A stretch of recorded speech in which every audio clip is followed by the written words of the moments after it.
Boa noite, meninas. Estamos aqui começando hoje a meditação do livro de 1 Coríntios, a primeira epístola de Paulo aos Coríntios. Vamos falar brevemente sobre a história desse livro e vamos começar a meditar no capítulo 1. Vamos ver se a gente consegue concluir tudo hoje, mas caso não possa, não dê tempo, pelo menos a gente vai fazer metade do capítulo, tá certo? Vamos primeiro apresentar essa nova etapa do nosso grupo a Deus. Vamos nessa? Senhor Deus Todo-Poderoso, amado, querido, que o Senhor venha, meu Pai, nesse momento, nos trazer, meu Pai, a tua luz sobre as nossas vidas, sobre a nossa mente, para que possamos ter a plena compreensão de tudo aquilo que o Senhor reservou para nós. Esse alimento, meu Pai, que vem dos céus, que é a tua palavra, que o Senhor venha fazer com que a gente apreenda cada vez mais a respeito das coisas do Senhor. Nós temos observado que Paulo, o apóstolo, ele foi extremamente dedicado à tua obra. E em tudo, meu Pai, ele se deu, ele se empenhou e ele fez o melhor dele aqui nessa terra e nos deixou a própria vida, o próprio testemunho como exemplo para a gente. E em cima, meu Pai, dos exemplos dele, em cima, meu Pai, de toda a história dele, nós ficamos inspiradas. Temos, meu Pai, o mesmo desejo, a mesma vontade de servir tão intensamente como Paulo serviu, de podermos ser usadas de todas as formas que o Senhor quiser nos usar aqui nessa terra, para que possamos edificar outras vidas, formar novos discípulos, fazer, meu Pai, com que mais pessoas decidam se tornar seus filhos e seus servos. Assim, Espírito Santo, nós te pedimos que o Senhor venha nos revelar esse texto tão rico, como o livro de 1 Coríntios, 2 Coríntios também, que vamos em seguida fazer a meditação, e que possamos, meu Pai, verdadeiramente ser essas discípulas que o Senhor precisa que sejamos. Que esse alimento que o Senhor vai nos dar nos enriqueça de tal forma que a gente jamais venha necessitar de outro alimento, que a gente não venha passar fome, que a gente não venha passar fome espiritual, que a gente não venha entrar em miséria espiritual, porque estamos buscando justamente, meu Pai, sermos preenchidas daquilo que vem do céu, daquilo que vem do teu espírito, e que jamais, meu Pai, de dentro de nós venha desaparecer esse desejo, essa vontade, que estejamos sempre focados, com o olhar voltado para o céu e com as nossas práticas voltadas para os teus ensinamentos.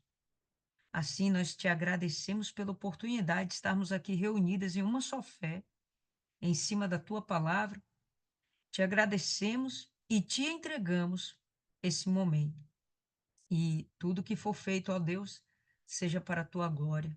Desde já nós repreendemos todo o mal, o espírito, meu Pai, de contenda, de divisão, o espírito de distração, que seja repreendido agora, que todos os meios que nós usamos para podermos estar aqui reunidas em teu santo nome, desde a nossa Bíblia, até mesmo, meu Pai, o nosso computador, nosso celular, a internet que usamos, que tudo isso, meu Pai, esteja em integração, em plena concordância com aquilo que o Senhor vai fazer essa noite e ao longo, meu Pai, de toda essa nossa meditação. Então, desde já que seja repreendido o mal e que o Senhor venha ter liberdade para fazer a tua vontade em nossas vidas. Em nome do Pai, do Filho e do Espírito Santo. Amém. E graças a Deus. Graças a Deus, pessoal. Então, vamos lá.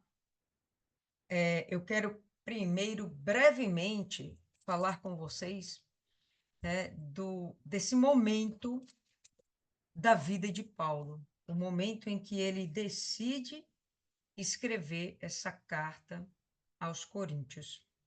E antes de mais nada, vamos falar um pouquinho sobre a realidade da igreja de Coríntios, que na verdade não é nem Coríntios, né? É a igreja de Corinto, que era justamente a cidade que. Deixa eu ver aqui, pronto, ok. Justamente a cidade que sediou a igreja dos Coríntios. Então, Paulo fez um excelente trabalho naquela região. Ele que fundou a igreja lá em Coríntios. E eu preparei aqui um materialzinho para a gente esmiuçar isso aqui. Deixa só hum, compartilhar aqui com vocês.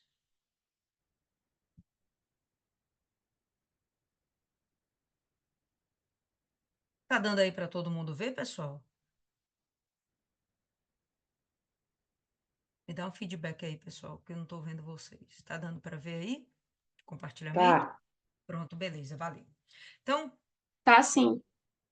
beleza. Então, vamos começar aqui falando um pouquinho justamente a respeito da região, da igreja, desse povo, como e onde estava situada, né, essa igreja que o próprio Paulo fundou.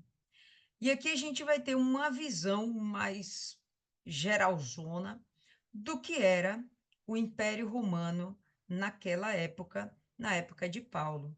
Então, o Império Romano, ele vai ter aqui a sua capital em Roma, vocês podem acompanhar aí com a setinha, e daqui esse império se expandiu por todos os lados, pela Europa, a gente vai perceber que também aqui pela Macedônia, tá certo? Região da Grécia, aqui pela região da Ásia, se estendeu pelo Oriente Médio, a gente vai perceber também que vai pegar essa região aqui da África, o norte da África. Então, realmente, era um reino extremamente extenso, né? Muito grande. A gente vai ver aqui, ó, a Judéia, né? Jerusalém, e olha só, a capital aqui do Império Romano, uma das capitais, né? O Império Romano ele tinha algumas capitais, mas a capital de principal comando governamental era justamente aqui Roma. E, enfim, a gente vai perceber que Roma se estendeu de tal forma porque tinha de fato um exército muito poderoso, porque tinha de fato comandantes muito poderosos e estava indo de encontro a reinos que estavam fragilizados. Vamos lembrar que boa parte dessa região que a gente está vendo aí, que hoje é o Império Romano, nesse momento é o Império Romano, já foi outros impérios também. Então, vez por vez, essas regiões são destruídas e reconstruídas. Esses povos são misturados e a gente vai perceber que toda hora vem nações mais fortes dominando nações que estão se levantando, nações mais fracas. Essa é a vez do Império Romano e a gente vai ver aqui um pouquinho mais. Cadê aqui? Peraí, pessoal. Um pouquinho mais aqui especificamente do nosso ponto em questão. A região de Corinto, ela se localizava justamente na Acaia. Pessoal que está com o áudio aberto aí, por favor, fecha, fica atento aí, fecha seu áudio, tá bom? Então, ficava aqui na região de Acaia. E a gente vai ver aqui que é uma região relativamente pequena, né? Diante de toda a extensão do Império Romano, é uma região relativamente pequena. E dentro da região da Acaia, que era uma região grega, era uma região que pertencia ali à Macedônia, à Grécia, a gente vai ver aqui uma região um pouquinho mais afastada do continente, né? Onde está justamente aqui, ó, é um pontinho branco. Eu acredito que não vai dar para vocês verem direito. Deixa eu tentar aqui ampliar esse para ver se vocês visualizam melhor. Aqui nesse pontinho branco, a gente vai estar identificando justamente a cidade de Corinto, tá? Aqui, que era ligada por uma península, tá? Por um istmo. Eu já não lembro mais o nome direito, viu, pessoal? Você me perdoe. Faz tempo essas aulas aí de geografia, mas era conectada aqui à região mais ampla da Acaia, da Grécia, e está aqui numa região nobre, privilegiada. Privilegiada por quê? Por justamente ser uma região de passagem. A região de Corinto, a cidade de Corinto, ela ficava numa região estratégica. Por quê? Porque conectava o mar Adriático, conectava o próprio mar Mediterrâneo, conectando ao mar Egeu. Então, quando a gente tinha aqui as rotas comerciais dessa região aqui toda, passava por aqui e chegava até aqui, atravessava por essa região aqui, ó, pela navegação, chegava aqui em terra e daqui passava por terra e novamente para o mar para distribuir as mercadorias para a Ásia, para a própria África, Oriente Médio. Então, essa era uma região estratégica. Quando a gente imagina regiões estratégicas, quando a gente imagina portos, a gente imagina que são regiões extremamente ricas. Então, a cidade de Corinto era uma cidade rica. Diga-se de passagem, uma cidade grega. Que significa isso? Próxima de Atenas. Era um berço cultural. Atenas era um berço cultural. A cidade da Grécia, aquela população era culturalmente evoluída. E a gente vai ter que o povo do Corinto é justamente isso aí. São pessoas prósperas, são pessoas culturalmente evoluídas e pessoas que têm uma pluralidade religiosa. Os gregos, eles eram politeístas. E a gente vai perceber que essa igreja vai ser levantada no meio dessas informações, no meio dessas características, ok? Então, vamos ver aqui de uma outra forma e a gente vai perceber aqui, ó, num zoom melhor desse mapa, a gente vai perceber aqui, ó, o Golfo de Corinto, aqui o Golfo Sarônico, e daqui, ó, do Mar Adriático, do próprio Mediterrâneo, entrava aqui, ó, a navegação com a mercadorias, rotas comerciais, e vinham para cá. Corinto era um grande porto, uma cidade que atravessava de um lado ao outro, tinha um porto de um lado, porto do outro, e também se conectava ao continente através aqui da região de Atenas, Tebas, né? Toda essa região grega daí. Mas lembrando que essa região, de verdade, não é mais uma região de domínio grego. Agora é uma região de domínio romano. Mas ainda que esteja sendo dominada pelos romanos, o que a gente vai perceber é que ainda é uma cidade estratégica. E quando ela era usada pelos gregos, da mesma forma ela vai ser usada agora pelos romanos, tá certo? Então, a gente vai lembrar aqui que o próprio Áquila e a Priscila, eles vão se estabelecer aqui nessa região e formar sua empresa da construção de tendas. Por que que eles vão firmar aí a empresa deles? Justamente por ser uma região rica, uma região próspera, né? Promissora. né? E Paulo vai para esse lugar justamente para instaurar essa igreja. Para a gente ter uma noção aqui um pouco mais ampla, Paulo vai sair daqui do, do, de Jerusalém e daí ele vai acabar se expandindo para toda essa região aqui, ó, Oriente Médio, se expandindo para cá, para a Ásia. Lembra as 7 igrejas do Apocalipse? Elas ficam aqui, ó, nessa região.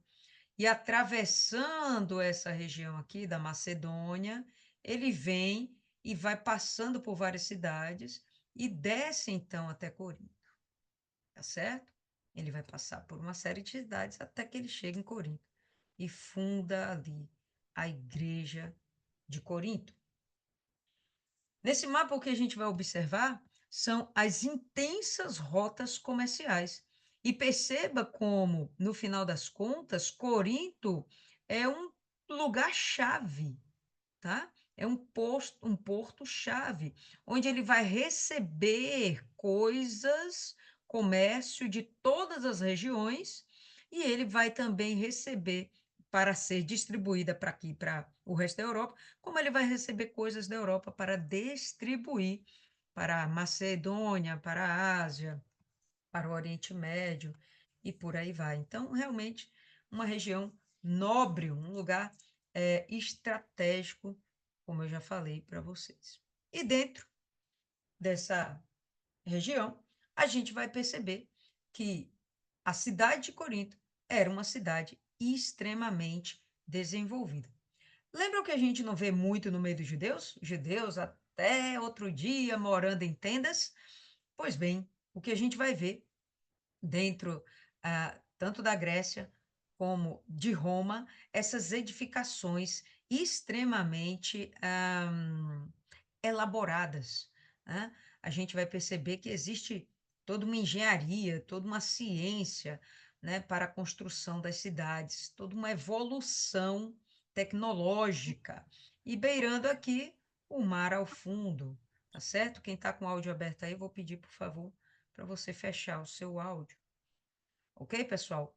E dentro dessas construções, vale a gente observar que sempre tinha as casas, as residências, o comércio aqui em redor dessa imagem ilustrando, mas o centro das decisões, o fórum jurídico, sempre estava no centro da cidade, juntamente com os templos. Isso aqui, por exemplo, é um templo dedicado aos deuses que os gregos e os romanos cultuavam igualmente. Eles só mudavam o nome dos deuses, tá? Mas eram os mesmos deuses, eles tinham as mesmas práticas.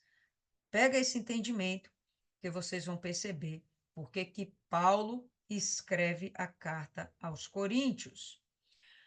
O principal dos deuses deles era justamente Zeus. Zeus para os gregos e Júpiter para os romanos. Era o Deus que tudo criou, é o Deus que gerou os outros deuses, né? Como eles acreditavam em vários deuses, tem o Deus Pai e vai ter os deuses filhos, e são inúmeros, ok? A gente vai perceber que dentro da religião deles, eles vão ter extremas práticas e a gente vai perceber uma dedicação, uma devoção muito grande a esses falsos deuses. Mas é uma dedicação tal que, como a gente costuma falar a respeito até da fé dos católicos, e diga-se passagem, quem falou isso foi Ariano Suassuna. Ele chegou a falar que os católicos, eles têm que ter mais fé do que todo mundo, porque crê em Deus pra caramba, é muito santo, é muita coisa para eles crerem, né? Então, a mesma coisa eram os gregos e os romanos. Eles tinham uma fé tão grande que eles conseguiam crer em inúmeros deuses. E cada deus da para eles tinha uma função ou uma especificidade no trabalho, né, na influência da vida do ser humano no seu cotidiano. Então, a gente vai ver aqui uma representação onde a gente tem Zeus aqui dominando o mundo, olhando através da sua lente, né? Através da água aqui, e os outros deuses e semideuses estando aqui com eles, né? Lá no Olimpo, enfim. E como eu falei, eles tinham deuses para tudo.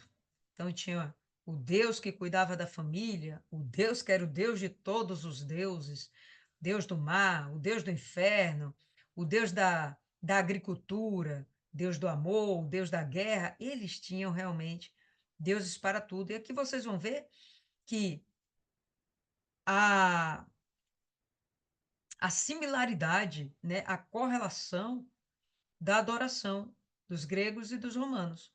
Cada um desses deuses eles vão ter pelo menos dois nomes, um que atendia aos gregos e outro nome que atendia aos romanos, tá certo? Então, enfim, deuses de várias formas, semideuses, percebe que dentro da cabeça dessas pessoas existe espaço para crer em pessoas, ou melhor dizendo, em seres que são, como é que a gente poderia falar? Eu esqueci a palavra agora, pessoal, mas seres que são meio homem, meio animal, meio Deus, meio homem, seres híbridos. Pessoal, se tem uma coisa que o próprio Deus não gostava, era da mistura das espécies. Deus não aprovava esse tipo de comportamento, mas o próprio homem sempre desenvolveu essa cultura de misturar formas de vida. A gente vai ver isso muito bem enraizado em todas as culturas pagãs, onde os deuses deles são sempre seres híbridos, meio animal, meio homem, meio Deus, meio homem, e eles vão misturando essas coisas.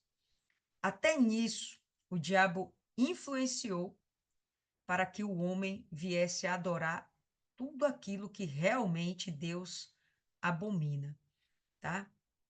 Então, a gente vê aí alguns exemplos, e inclusive aqui, isso é o que restou do templo que era dedicado a Apolo, um dos deuses grego-romano, tá? Então, até os dias de hoje, isso aí é uma foto dos tempos atuais, a gente vê aí resquícios, tá? Dessas edificações, dos templos que eles faziam para esses deuses. E não era um, dois, não, pessoal. Eram muitos templos mesmo, tá certo? E cada um desses templos tinha os seus sacerdotes, tinham a sua cultura, e sempre a adoração a esses deuses era regado a bebedeiras e orgias sexuais. O culto pagão sempre foi misturado com esse tipo de coisa. Quando a gente imagina bebedeiras, inclusive uso de drogas que a gente até pode pensar que no passado não existia, mas sim existiam. Então, no culto deles existia o uso de drogas também, de entorpecentes. Então, coisas que tiravam a consciência do ser humano e situações que criavam, ou melhor, faziam com que fosse extrapolado na vida do ser humano, através do corpo do ser humano, o pecado através das orgias sexuais. Então, aquelas pessoas se envolviam com um culto a um falso Deus, tirando de dentro de si mesmas a consciência através do uso de bebidas entorpecentes e chegando ao ponto mais baixo de usar os seus próprios corpos em rituais satânicos. Tá? Então, enfim, aqui é uma outra imagem para a gente ter uma noção. Então, todas as estruturas sociais, governamentais, dentro das cidades romanas, gregas, existiam juntamente com os templos. Então, era muito difícil você ter ali um prédio oficial e não ter um, um lugar de adoração a ídolos. Então, aqui a gente vai ver que de um lado está aqui um fórum e do outro lado a gente tem aqui um templo pagão, tá? E os sacerdotes aqui servindo o povo, tudo misturado. A vida dos romanos e dos gregos não era dissociada da sua idolatria. Nada que eles faziam era dissociado da idolatria deles. Então, a influência dos falsos deuses era intimamente ligada com a rotina daqueles cidadãos, certo? Mas, enfim, a cidade de Corinto era extremamente próspera, grandiosa e grega. Só que com a entrada dos romanos, a cidade é destruída pelo exército romano, ela é cooptada e depois ela é reconstruída. Ela é destruída em 146 antes de Cristo e acaba sendo reconstruída por volta de 144 depois de Cristo. E aqui a gente está vendo dias atuais também resquícios, né, daquelas construções, daquelas edificações do passado, tá bom? E depois que Roma reconstrói, ela coloca do seu jeito, dentro do seu padrão, e você vai observar que não foge muito do padrão grego. Perceba que a influência grega dentro da mentalidade romana, ela é muito forte. O que a gente percebe não é uma supremacia cultural dos romanos sobre os gregos, mas sim uma absorção, né? Eu gostaria de usar outro termo, mas não consigo lembrar agora.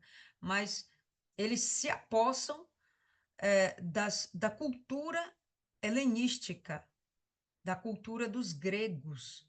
E praticamente a gente vai ver edificações muito parecidas. Prédios comerciais, prédios governamentais, junto com os prédios religiosos, tá? Aqui a gente vai ver, dentre as viagens de Paulo, como que ele acaba chegando a Corinto. Então, ele chega a Corinto na sua segunda viagem, quando ele vai se estender além da Macedônia e ele segue então para a Europa, tá certo? Ou melhor, ele sai da Ásia e segue para a Macedônia e vai em direção à Europa, tá bom? E ele vai chegando até passando aqui, ó, por Filipos, Tessalônica, passa por Bereia, lembra os bereanos? Aqueles que pegavam a palavra e, para provar o que o pregador estava falando, eles usavam a palavra de Deus para fazer aquele confronto e ver se realmente o que o homem de Deus falava batia com as escrituras. É muito famosa essa referência aos bereanos. Fala-se de pessoas que eram de fato cristãs, mas que tinham os seus estudos, né, as suas meditações extremamente apuradas, tá? Sai daqui de Beré, ele passa em Atenas e finalmente ele chega em Corinto. Quando ele vai para Corinto, ele passa aí em torno de 1 ano e meio, justamente para fazer a obra de Deus nessa região. Acho válido a gente dar uma olhadinha. Abra aí no capítulo 18 do livro de Atos. Enquanto vocês vão abrindo aí, eu vou abrindo aqui.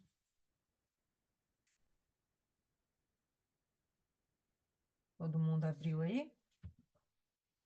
Como eu não estou vendo vocês, pessoal, vou levando aqui, tá certo? Então, aí a gente vai ver aqui, ó, Atos 18, verso 1.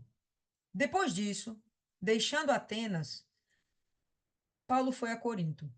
Lá, encontrou um judeu chamado Áquila, natural do Ponto, recentemente chegado da Itália, com Priscila, sua mulher, porque o imperador Cláudio havia decretado que todos os judeus deviam sair de Roma. Paulo aproximou-se deles. Isso a gente viu no final do livro de Romanos, inclusive, essa referência a Áquila e Priscila, né, que se tornaram amigos de Paulo e também servos muito dedicados da obra de Deus. Então, Paulo está fazendo a sua segunda viagem missionária e ele acaba chegando em Corinto. Vamos continuar aí no texto. E como tinham o mesmo ofício, passou a morar com eles e ali trabalhavam. O ofício deles era fazer tendas. Então, ali eles tinham colocado, montado o seu negócio, né, seu empreendimento no ramo da construção de tendas, tá? Então, percebe que eles estavam aproveitando uma oportunidade, eles tinham sido expulsos de Roma, que era então o local onde eles tinham escolhido para morar, mas são expulsos de Roma por um decreto do imperador Cláudio, onde todos os judeus deveriam sair de Roma, e ele acaba, né, esse casal acaba se fixando em Corinto. Lá, eles já conhecem a palavra de Deus e acabam também conhecendo a Paulo. E aí eles vão começar a dividir, a partilhar uma vida juntos. E todos os sábados, Paulo falava na sinagoga, persuadindo tanto judeus como gregos. Então, na região de Corinto, existiam também as sinagogas. Bom, pessoal, se existiam judeus, existiam as sinagogas. Aonde os judeus chegavam, eles criavam, construíam as sinagogas, tá certo? Como Roma permitia a liberdade de culto religioso, então os judeus não eram proibidos de adorar o Deus vivo, tá? O que vai acontecer é depois os cristãos serem perseguidos por afirmarem que não existe nenhum outro Deus além do Deus de Israel e na pessoa do Senhor Jesus Cristo é que estava a salvação. Bom, mas vamos voltar aqui no texto e a gente vai perceber que Paulo estava nas sinagogas, ele começava o trabalho nas sinagogas e expandia para os gentios.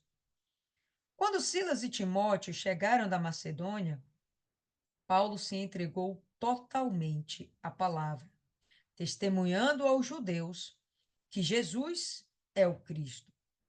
Quando eu vejo essa citação nesse verso, me dá a entender que Paulo parou o seu ofício na construção de tendas e ficou dedicado tão simplesmente à ministração da palavra de Deus.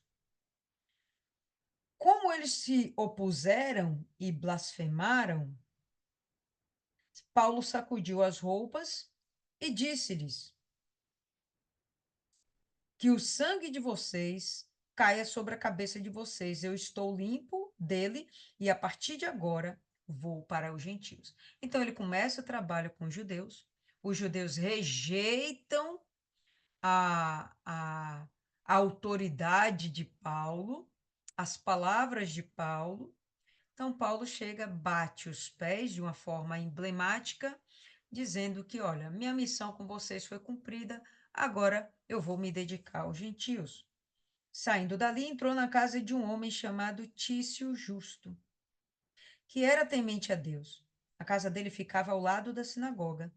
Crispo, o chefe da sinagoga, creu no Senhor e com toda a sua casa. Também muitos dos coríntios, ouvindo, creram e foram batizados. Então, o ministério de Paulo começa a se desenvolver. Houveram judeus que rejeitaram, mas houveram judeus que creram, inclusive o chefe da sinagoga creu. Então, o evangelho estava crescendo. Haviam dificuldades? Jesus nunca disse que ia ser fácil, mas uma coisa é certa: havia fruto. A coisa estava sendo edificada. Também muitos dos coríntios ouvindo creram e foram batizados. Certa noite, Paulo teve uma visão em que o Senhor lhe disse: Não tenha medo.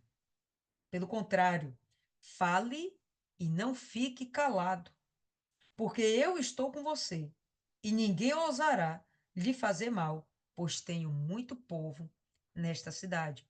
O próprio Deus, ele fala para que Paulo não tema, porque de cara Paulo já está sendo perseguido pelos judeus, mas o próprio Deus fala: olha, não temas, fica tranquilo que eu sou contigo, eu tenho muito povo aqui, você tem muito trabalho para fazer, e eu vou te guardar, eu vou te guiar, eu vou te proteger. Aquela ideia de quando você está indo fazer a vontade de Deus, bom, não importa se você vai viver ou morrer, o que importa é que você vá fazer a vontade de Deus. Você fazendo a vontade de Deus, fica tranquilo que Deus vai fazer a vontade dele na sua vida também. Assim, Paulo permaneceu em Corinto 1 ano e 6 meses, ensinando entre eles a palavra de Deus. Mas o que a gente vai perceber aqui é que Paulo ele está pregando a palavra de Deus para um povo que tem fortes influências pagãs. Um povo que tem forte influência idólatra. Um povo que tem forte influência da riqueza. Perceba que o que eu estou querendo dizer é que Paulo e a palavra de Deus vão ter de competir com outros deuses e até mesmo com a idolatria ao dinheiro, às riquezas. A igreja de Corinto sempre vai ter problemas desse nível de idolatria, juntamente com adoração a Deus, de práticas cultuais pagãs, misturando com a prática de culto a Deus, práticas que vão desagradar a Deus e que vai criar uma confusão dentro da igreja. É uma igreja que Paulo edifica, você vê que leva 1 ano e meio para ele edificar essa igreja. Depois ele vai e segue a rota dele, tá certo? Ele volta para Jerusalém. E quando ele enseja voltar para Corinto, né, ele acaba não conseguindo chegar a Corinto mais uma vez. Quem vai chegar são justamente as cartas. Então, o que motiva Paulo a escrever as cartas aos Coríntios é justamente essa situação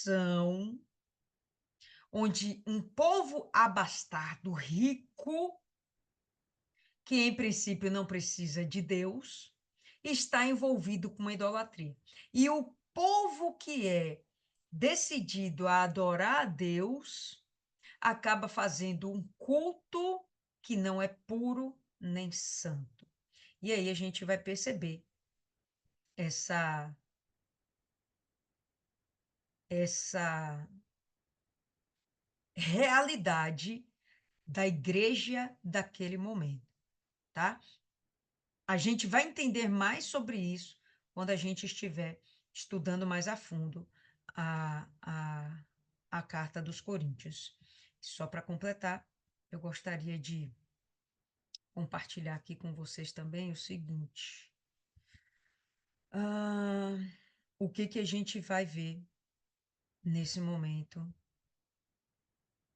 ou ao longo da nossa carta aí de Coríntios, tá? Então a gente vai ter alguns temas principais sendo relacionados e acho bem interessante que você fique atenta a isso, porque ao longo do texto você vai conseguir absorver melhor o conteúdo, tá? Então a gente vai perceber que dentre os principais temas, Paulo vai enfatizar que a igreja é o santuário onde o Espírito Santo habita. A igreja não é um acúmulo de pessoas.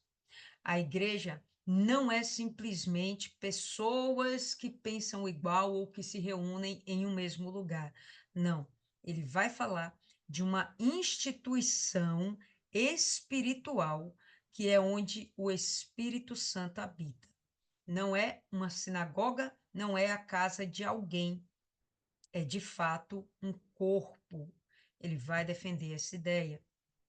Outra coisa que ele vai defender, que ele vai martelar muito, é o fato de que as pessoas que estão envolvidas com a igreja, os membros da igreja, os servos de Cristo, eles devem trabalhar em unidade, eles devem trabalhar edificando-se mutualmente. Então, cada um deles tem que estar preocupado com o outro. O meu trabalho, a minha obra tem que te beneficiar. Todo o meu desempenho, as minhas práticas dentro da obra de Deus tem que ser para engrandecer espiritualmente a você. E espiritualmente você sendo edificado, materialmente você vai ser acrescentado. Então, Paulo vai defender essa ideia de que eles devem ter unidade. Na verdade, a gente vai ver já já que a primeira coisa que chama a atenção de Paulo, que chega aos ouvidos de Paulo, é que a igreja está dividida, né? Isso deixa Paulo perturbado, tá certo? Os cristãos, eles devem ser sensíveis, respeitosos com aqueles que são fracos na fé. A gente viu isso também no livro de Romanos, né? A gente tem que ter sabedoria para abordar, para ensinar, para doutrinar aqueles que são fracos na fé. E os fracos na fé são aqueles que, dentro de Romanos, nós vimos que são aqueles que precisam de práticas, de rituais para se chegar a Deus. E os fortes na fé são aqueles que precisam de comunhão através do Espírito Santo para que eles possam andar em santidade e se aproximar de Deus.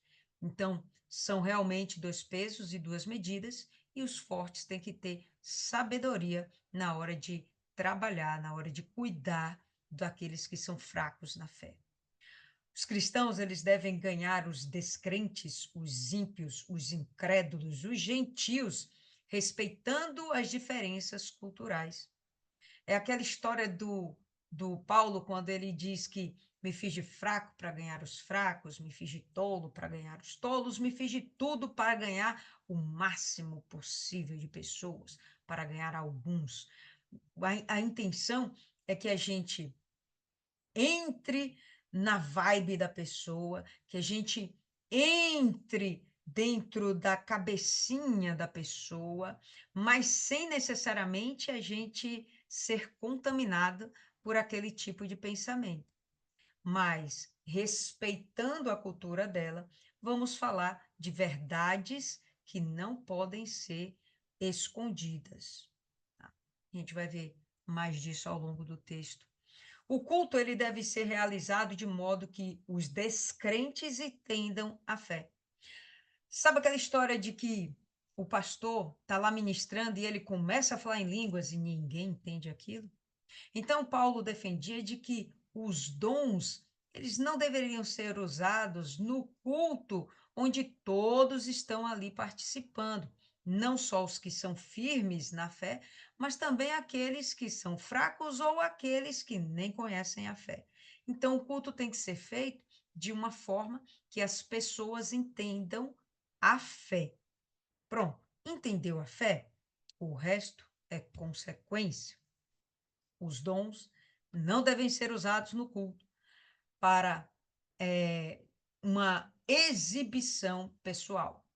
Eu sei falar em línguas, ou eu sei interpretar as línguas, né? Ou eu tenho dom de cura, e você começar a fazer daquilo algo para a sua popularidade, tá? Não é o objetivo. Os dons são para a edificação da igreja. Os dons são para que a igreja seja fortalecida, acrescida, né? Esse é o objetivo dos dons.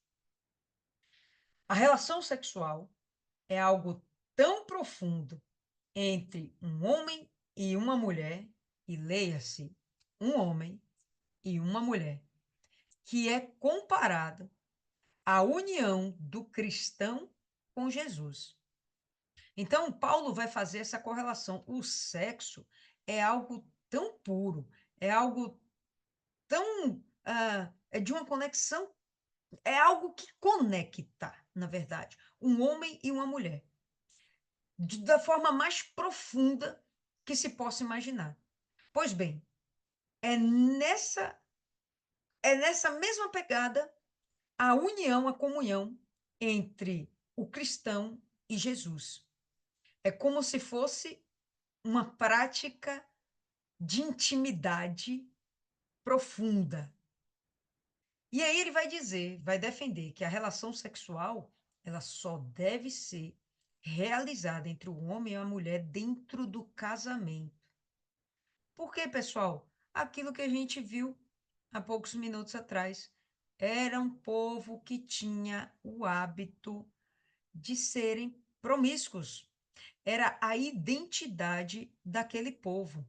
Vamos lembrar, talvez vocês já tenham ouvido essa história, de que os marinheiros têm um amor em cada lugar, um amor em cada porto. Tenho certeza que você já ouviu falar desse esse tipo de comparação, desse provérbio popular. Mas isso era uma realidade dentro daquela cidade. Sabe, onde havia muita opulência, muita riqueza, havia também muita promiscuidade, muita prostituição.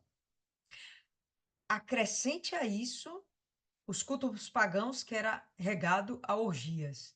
Então, meu irmão, era um povo que achava que o sexo era algo banal. Paulo vai dizer: não, não, não. Isso não é banal, não. Isso é uma preciosidade que não deve ser feita de qualquer forma. E Paulo vai falar sobre esses ensinamentos, vai falar também sobre o batismo e a Santa Ceia, que são tão importantes, mas que eles devem estar subordinados a uma vida cristã compatível. O que significa isso? Bom, eu me batizo nas águas, mas eu continuo me prostituindo. Bom, não bate.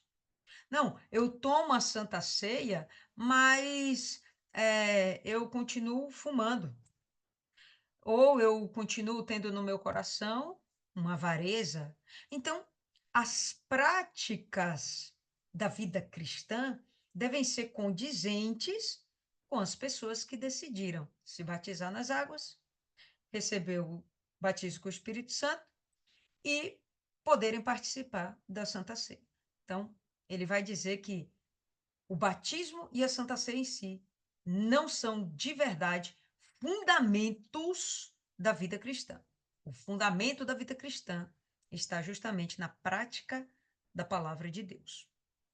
E por último, o que Paulo vai querer defender dentro disso aqui, dentro da palavra, é que a ressurreição de Cristo dentre os mortos, fisicamente mesmo falando, é um componente fundamental da fé e prática cristã. E, bom, isso não é difícil de você imaginar, porque se a gente imagina que a nossa morte se resume à morte, então, bom, não faz nenhum sentido em acreditar em vida após a morte. Se nós vamos ressuscitar, bom, então faz todo sentido pensarmos em vida após a morte. Mas se não há uma ressurreição em Cristo, então toda a fé cristã, ela cai por terra, ela desmorona. Se Jesus Cristo não tivesse ressuscitado corporeamente, toda a fé cristã, ela desmoronaria, tá bom? Bom, enfim, estamos aqui e vamos agora, de fato e de verdade, para o nosso texto. Então, abra em Coríntios, capítulo 1, e vamos meditar. E a gente vai ter aqui, pessoal, o seguinte, né? Paulo, ele vai sempre começar as suas cartas com uma saudação. Mas a saudação de Paulo aqui, ela tem um algo a mais. Olha só, pega a visão.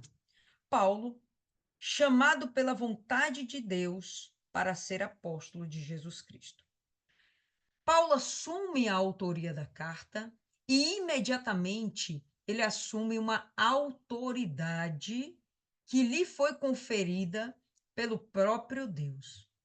Por que que ele está fazendo isso? Porque a gente vai perceber que dentro da igreja de Corinto havia uma discussão sobre se Paulo realmente era um homem de Deus e era um pregador que falava as verdades de Cristo. Então, isso vai ser questionado. Então, Paulo, para dirimir as dúvidas, ele já vai aqui rasgando.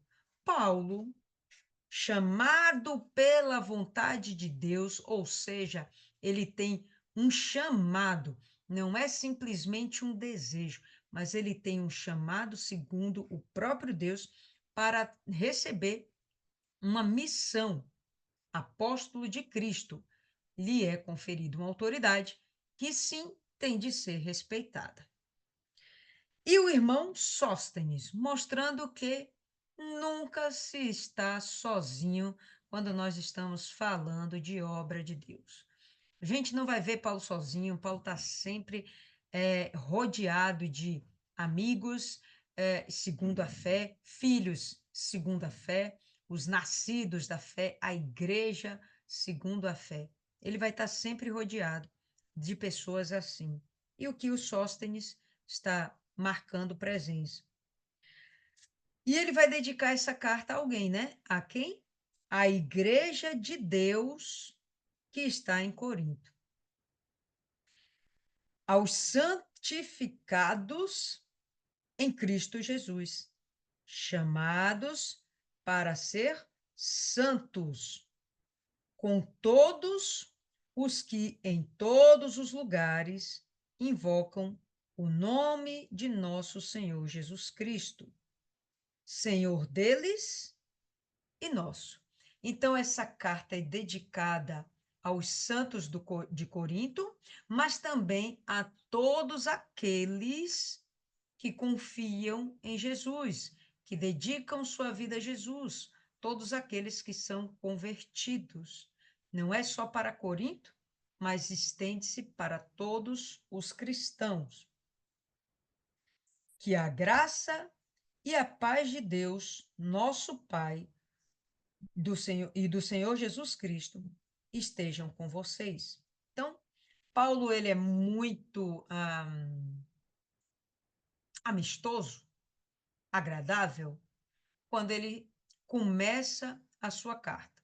Ele se refere àquelas pessoas de uma forma amável, mas impondo-se para que eles reconheçam a autoridade espiritual que Paulo de fato é. Verso 4. Sempre dou graças ao meu Deus por vocês, por causa da graça de Deus que foi dada a vocês em Cristo Jesus. Paulo ele está escrevendo a carta porque essa igreja é uma igreja confusenta. Mas sabe o que ele está dizendo? Que ele dá graças a Deus por essa igreja confusenta. E o que significa isso? Que não há caso perdido. Que por mais perturbada, atribulada que seja a igreja, os seus membros, não significa de fato que são pessoas que devem ser desprezadas ou descartadas. Paulo dá graças a Deus por elas. Paulo ama essa igreja. Paulo tem um carinho especial com a igreja de Corinto, tá bom? E ele vai deixando isso claro. Porque em tudo vocês foram enriquecidos nele, em toda palavra e em todo conhecimento. Então, de que riqueza Paulo está falando? A riqueza financeira, monetária, material? É óbvio que não. Essa riqueza de que Paulo está falando é a riqueza do desenvolvimento espiritual deles. E não tem coisa mais rica, pessoal, diga-se de passagem, do que você conhecer a verdade e saber o certo e errado e tomar as decisões acertadas na sua vida. Não tem nada mais precioso do que isso. E se isso nos é dado através do próprio Espírito Santo, tem algo mais valioso do que isso? Isso, de fato, se constitui numa riqueza. Então, essa riqueza que ele está dizendo, que ele afirma que Corinto recebeu, é justamente a palavra de Deus ter sido revelada para eles, para que eles agora possam ter um novo proceder de vida. Isso vai trazer para eles toda a sorte de riquezas espirituais, morais e também, por que não dizer, materiais. Nada impediria dessas pessoas, dentro da sua fidelidade a Deus, serem também aqui na terra agraciadas pelo Deus de forma material. Mas a riqueza fundamental e primordial é a riqueza do Espírito Santo. Então, porque em tudo vocês foram enriquecidos nele, em Jesus Cristo, né? Em toda palavra, em todo conhecimento, assim como o testemunho de Cristo tem sido confirmado em vocês. Essas pessoas se tornaram testemunhas de Cristo.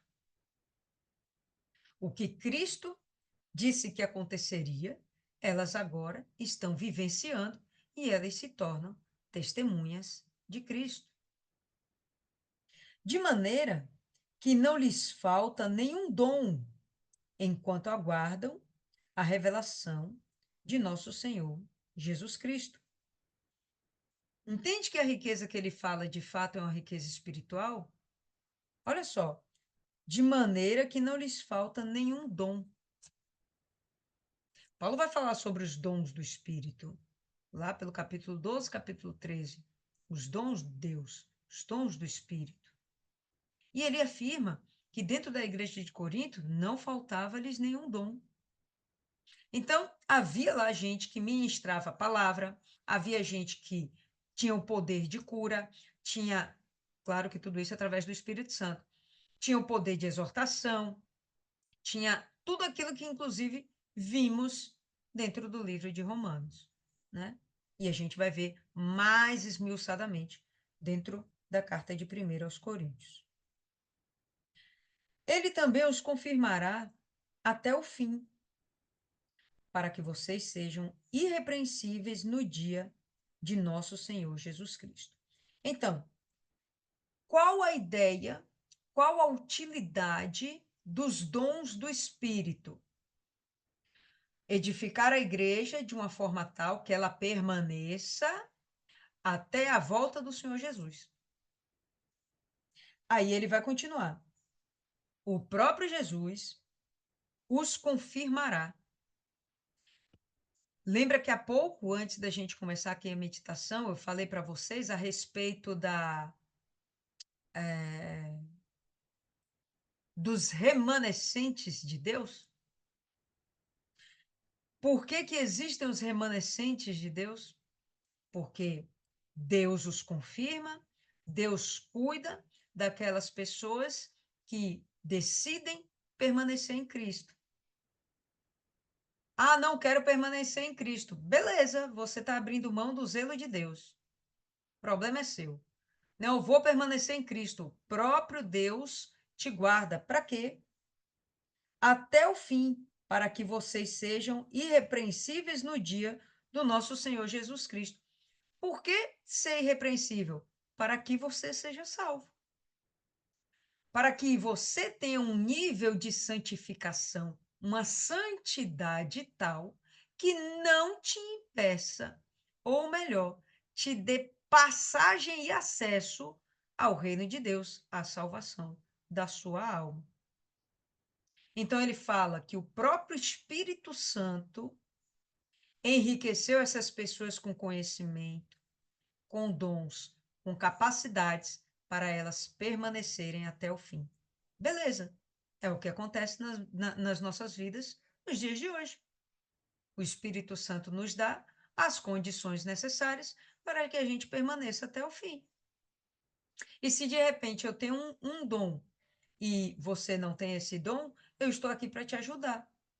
E, de repente, você tem um dom do qual eu preciso e você está aqui para me ajudar. E juntos, integrados, em unidade, estamos buscando e construindo a nossa santidade, para que, no dia do Senhor Jesus, sejamos tidos como irrepreensíveis. E aí a gente vai continuar. Fiel é Deus, pelo qual vocês foram chamados à comunhão de seu Filho Jesus Cristo, nosso Senhor. Por que que Paulo está fazendo questão de reafirmar a ideia da fidelidade de Deus, o caráter da fidelidade de Deus? Por que que ele está fazendo questão de reafirmar isso? Porque, no mínimo, a igreja está perdendo isso.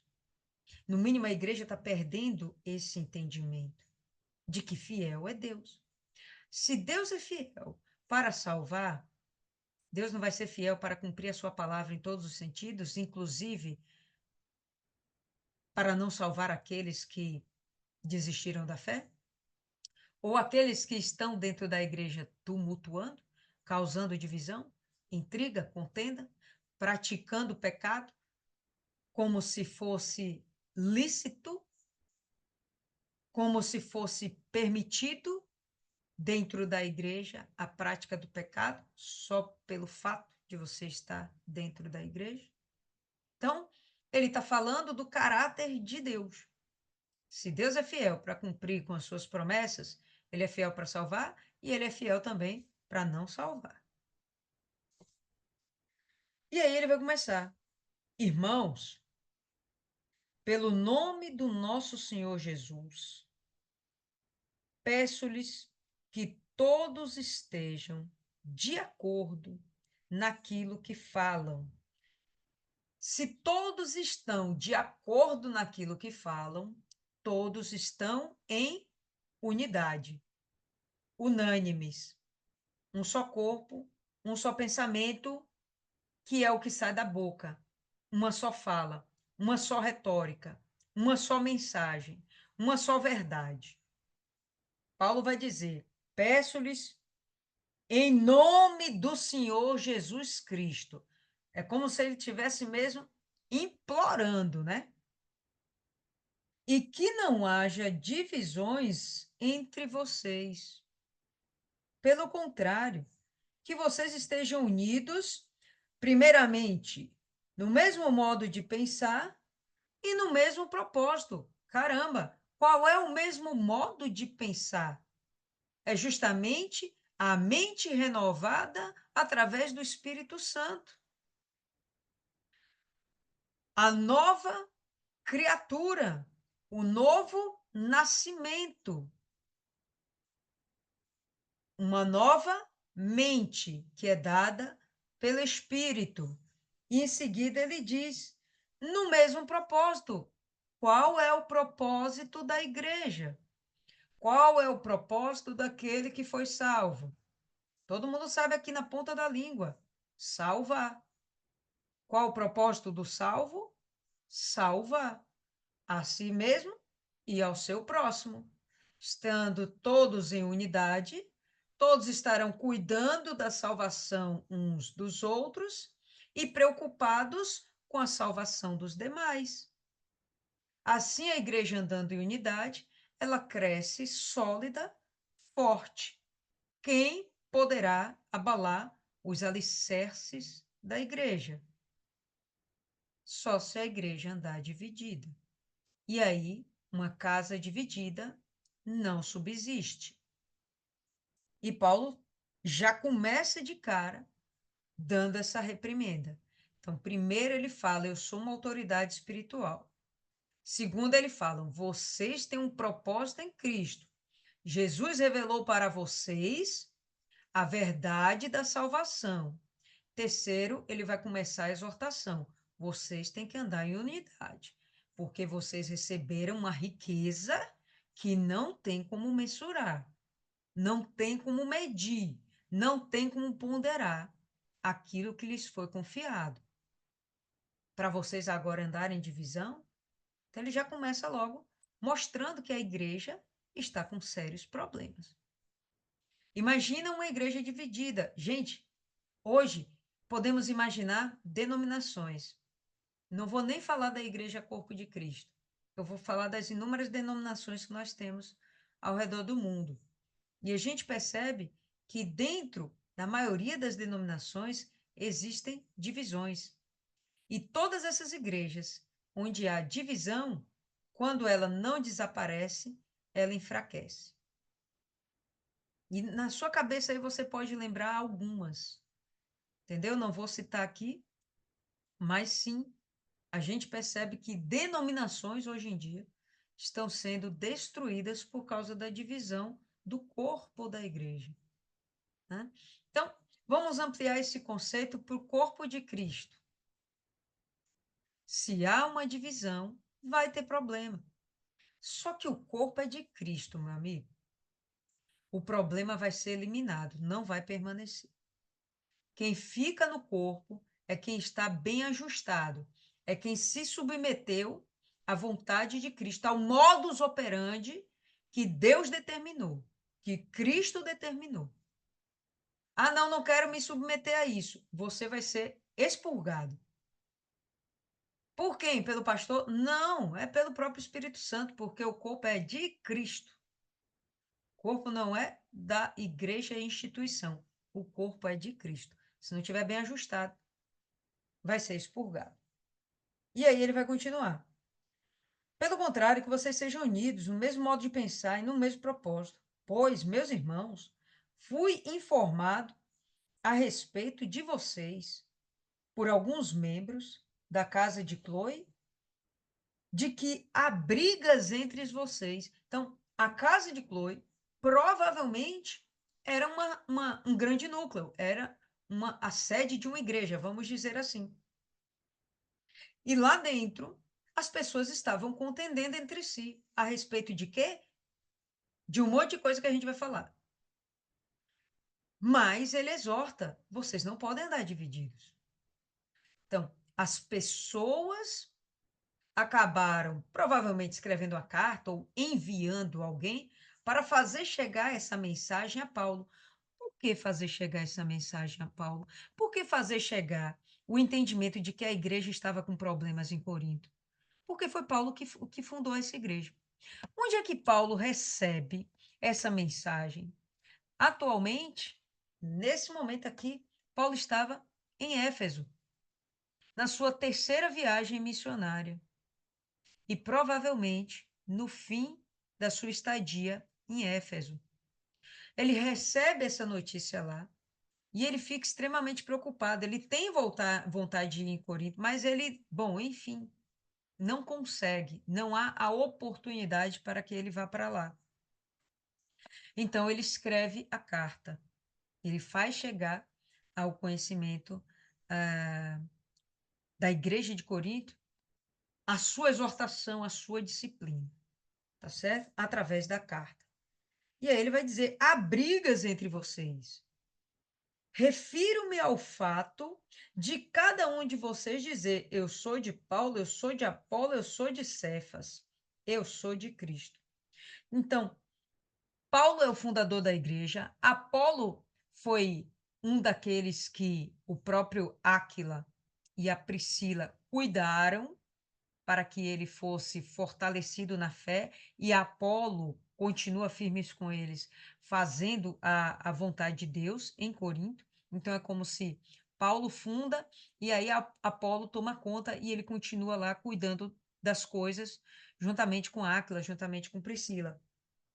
Cefas é um outro nome de Pedro, né? Então aqui ele está se referindo a Pedro. E eu sou de Cristo. Então, aí ele vai perguntar: porventura, Cristo está dividido? Para que você tenha a mente de Paulo, a mente de Cefas. Que loucura é essa? Então ele vai dizer que isso não existe. Ele vai continuar. Será que Cristo está dividido? Será que Paulo foi crucificado por vocês? Ou será que vocês foram batizados em nome de Paulo? Será que faz sentido vocês discutirem entre isso? Bom, de repente, acho que uma forma legal da gente ilustrar. A gente sabe que na nossa igreja a gente tem uma rotatividade de pastores. O pastor fica um tempo, 2 tempos, mas não fica para sempre. E aí a gente gosta do estilo daquele pastor, né? Ou não gosta do estilo daquele pastor. E aí a gente começa, pô, eu gostava daquele. Ou então muda o pastor, poxa, ele foi embora, não gostei desse. E aí, com essa divisão de pensamento, as pessoas começam se afastando. Não, não vou fazer isso, não, não vou evangelizar hoje, não, porque quem chamou foi o pastor tal e eu não vou com a cara dele. Ou, não, eu vou para a igreja não sei aonde, porque o pastor tal, ele foi para a igreja de não sei da onde. E em vez da pessoa estar de verdade seguindo a Cristo, começa a seguir homens. Então, isso já mostra de cara o motivo da divisão da igreja. Quem é que eu sigo? Bom, todos nós devemos seguir o cabeça. Quem é o cabeça da igreja? Ninguém tem dúvida aqui, né? Senhor Jesus Cristo, o cabeça da igreja. Dou graças a Deus por não ter batizado nenhum de vocês, exceto Crispo e Gaio, para que ninguém diga, para que ninguém diga que vocês foram batizados em meu nome. Então Paulo fica assim meio que safo. Eu não batizei, eu fui aí pregar. Eu deixei aí outras pessoas responsáveis por pregar, outras pessoas responsáveis por batizar. Enquanto ele está lá pregando, a gente não vê isso na nossa igreja também? Enquanto o pastor está lá pregando, aí tem um outro pastor, um auxiliar, que vai lá e batiza. Então, dentro dessa organização, Paulo chega e se diz: não, estou safo porque eu não saí batizando vocês. Porque se eu batizasse geral, então vocês iam dizer: não, eu sou de Paulo. E já imaginou a igreja de Paulo quando a igreja de verdade é de Cristo? Quem morreu por vocês fui eu, é? Vocês foram batizados em nome de quem? De mim? Não, vocês foram batizados em nome de Jesus. Em nome do Pai, do Espírito e do Filho. Então, é assim que a coisa acontece. Ele vai dizer: eu batizei uns dois aí. Batizei também a casa de Estéfanas. Além destes, não me lembro se batizei algum outro. Afinal, Cristo não me enviou para batizar, mas para pregar o evangelho, não com sabedoria de palavra, para que não se anule a cruz de Cristo. A ideia da pregação do evangelho é levar a mensagem da cruz. Qual é a mensagem da cruz? Alguém foi morto pelo seu pecado. E agora você tem acesso livre ao Pai e à salvação da sua alma. Fora isso, o que mais vai ser pregado? A sabedoria de Paulo. Paulo era um cara culto. E diga-se passagem, ele está pregando para pessoas cultas. Lembrando que ali é um berço cultural, pessoal. Ali é a Grécia. Ali é o berço cultural da civilização ocidental. É ali. Então, ele está lidando com pessoas que têm alto nível cultural, pessoas de conhecimento, bem dotadas, capacitadas intelectualmente. E ele está dizendo para essas pessoas: ainda bem que eu não fiz de vocês filhos meus batizados. Eu só preguei. Porque o que me interessa realmente é pregar. Deus não me chamou para batizar. Não que ele não pudesse batizar, mas que existia uma comissão muito mais importante, que era a pregação. Você não decide se batizar se você não ouviu a pregação. Então, Paulo, ele tem esse entendimento que o chamado dele, prioritariamente, é a pregação da palavra de Deus. Pronto, ele vai lá, prega, as pessoas se convertem, fundou a igreja, agora ele vai para outro lugar para fundar novas igrejas. Né? Por aí vai. Enfim. Aí ele vai continuar. Certamente, pessoal, eu vou fazer o seguinte. Eu estou vendo aqui que o tempo já está um pouquinho exaurido. E essa parte da cruz, ela é muito forte. Para não ficar quebrada, eu vou parar por aqui e a gente vai continuar terça-feira, tá bom? Essa mensagem, ele vai aprofundar agora a respeito da mensagem da cruz, a respeito do sacrifício perfeito do Senhor Jesus. Tá certo? Mas de cara aqui, a gente já percebe que, sim, a igreja tem um problema muito grande, um problema de fundamentalismo, onde eles ainda não têm uma maturidade de reconhecer que Jesus Cristo, de fato, é o Senhor deles e é verdadeiramente aquele que tem que ser reverenciado, que tem que ser obedecido, tá?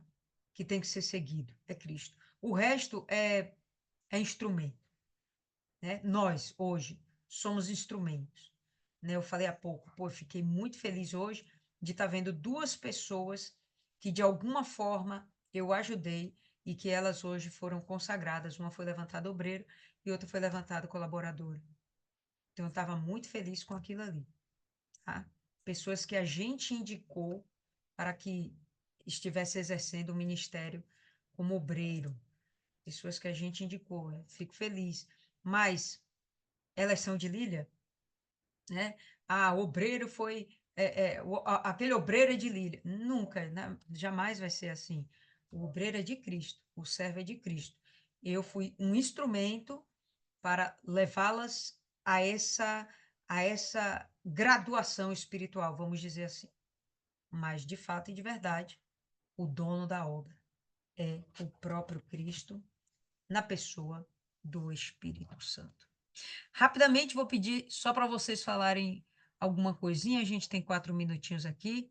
Vou pedir aí para Dona Ana. Fala aí, Dona Ana, se isso te acrescentou de alguma forma, né, a mensagem de hoje. O que que fica aí para a senhora?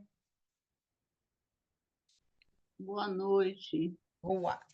É, hoje está se cortando, meu celular não está muito bom, não. Tem coisas que estão falhando, a internet eu não estou ouvindo direito. Hum, mas não entendeu nada? Estou entendendo, sim. Estou entendendo, estou fazendo aqui, anotando, né? Sim. Mas perdi mesmo, assim, a introdução. Não peguei tudo da introdução. Então tá bom. Vou passar a E palavra. como, Vou passar. a Sim. preocupação de Paulo é com a forma de como é pregado para as pessoas que não conhecem, quer dizer, que não têm nenhum conhecimento ou que têm pouco conhecimento do Senhor Jesus, que a gente deve ter cuidado sempre em passar para essas pessoas, muitas vezes não querer usar termos assim, falar de uma forma achando que sabe mais e que querendo até mostrar um certo conhecimento para essas pessoas que acaba constrangendo. Então, é necessário que tenha cautela para ganhar aquela pessoa para o Senhor Jesus.